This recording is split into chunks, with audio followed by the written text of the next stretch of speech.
Hello YouTube, this yeah, so here we are again with the new tutorial, and this is something that I have struggled for a very long time. And I know that this feature was not in Cubase 6, so this has come somewhere between version 7 and 12. So I really love H delay by Waves.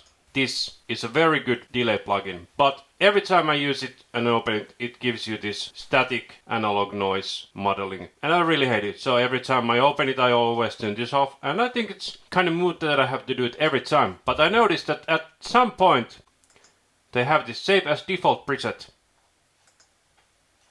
I was like, what? And now every time I open it, it has the analog turned off. So let's do it for the mono version also. Save as default preset, yes. And for the monitor stereo, which I'd never use, but let's do it anyway. And there are some other plugins where I always do something that I do to begin with the plugin, so this is a good way to start. You can always use the Waves preset manager or the Cubase preset manager, but I found that it's easier to use it as a default. Anyway, I hope you found this tutorial interesting. Thank you for watching and make good music.